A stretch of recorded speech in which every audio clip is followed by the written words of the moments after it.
three Western powers just crossed a line that many thought Britain would never touch. The United Kingdom, joined by Canada and Australia, has officially recognized the State of Palestine. For some, it's a long overdue step towards peace. For others, it's a reckless betrayal that rewards terrorism and weakens global security. Keir Starmer says it's about reviving hope and ending Gaza's humanitarian nightmare. But as his words echoed across the world, the backlash was immediate, furious, and explosive.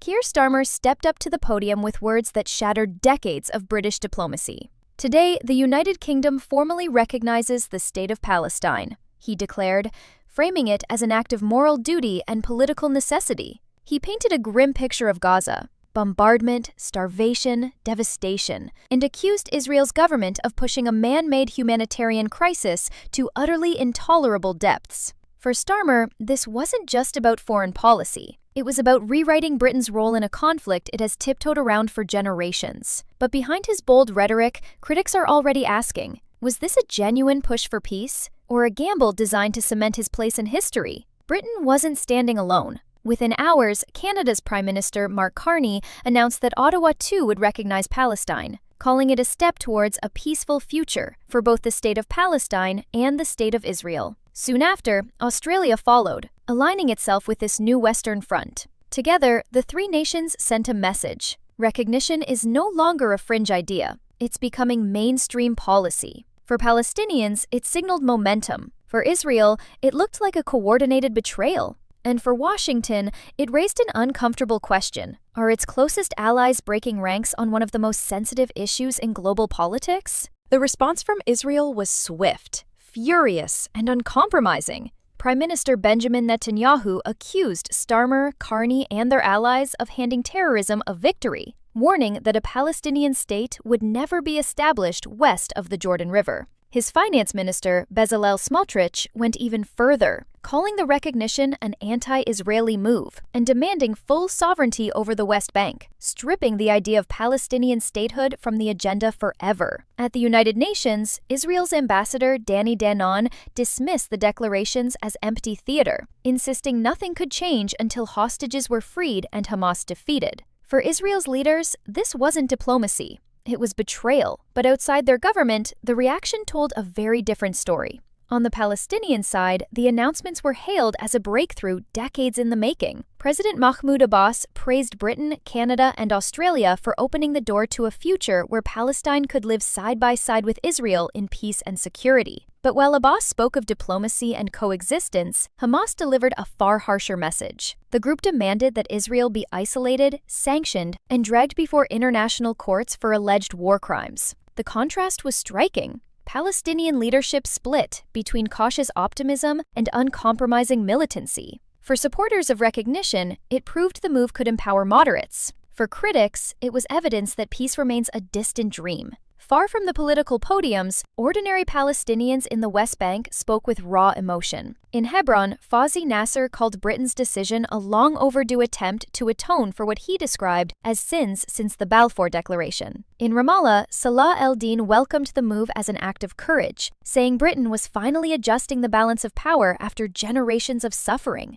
For many, this recognition wasn't just symbolic. It was deeply personal, tied to decades of displacement, demolition, and loss. Yet their voices carried both hope and caution. Hope that international recognition could finally shift realities on the ground. Caution that, without real action, it might remain just another promise that fades into history. Inside Israel, the shockwaves split politics wide open. Opposition leader Yair Lapid blasted Netanyahu's handling of the crisis, accusing his government of creating the worst security disaster in Israel's history, and now dragging the country into its most severe diplomatic crisis as well. Lapid argued that a functioning government with proper diplomacy could have prevented Britain, Canada, and Australia from making such a bold move. His words cut deep, exposing fractures not just between Israel and the world, but within Israel's own leadership.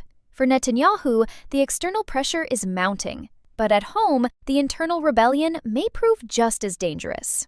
Back in London, Keir Starmer's decision lit a firestorm across the political spectrum. Opposition leader Kemi Badenoch slammed the recognition as reckless, accusing the Prime Minister of rewarding terrorism while hostages remain in Gaza.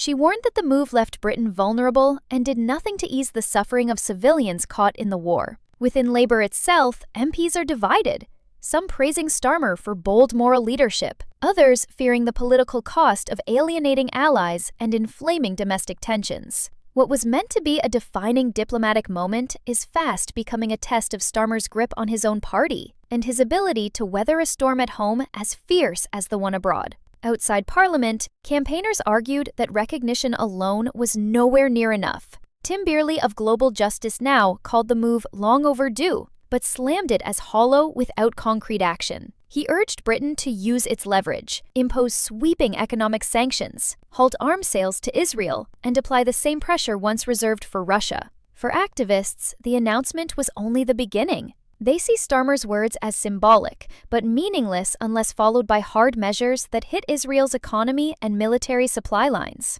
It's a reminder that while recognition has stirred global headlines, the fight over what comes next is already underway. With 3 Western powers breaking ranks, the diplomatic landscape has shifted overnight. Britain, Canada, and Australia may have triggered a domino effect across Europe, emboldening countries that have long debated recognition but never dared to act. Yet the risks are just as stark. Relations with Washington hang in the balance, and Israel is already signaling retaliation, politically, economically, and on the world stage. For Keir Starmer, this gamble could either secure him a place in history as the leader who reshaped Britain's global role, or leave him blamed for igniting a deeper crisis with allies and adversaries alike. What happens next may define not only the fate of Palestine, but the future of Britain's standing in the world. The recognition of Palestine by Britain, Canada, and Australia has sent shockwaves through global politics, celebrated by some, condemned by others, and leaving Washington uneasy. For Palestinians, it sparks hope. For Israel, it feels like betrayal. And for Keir Starmer, it's a gamble that could define his entire premiership. History will judge whether this was a step towards peace or the start of an even deeper diplomatic storm. What's certain is that the world is now watching every move. Drop your thoughts below.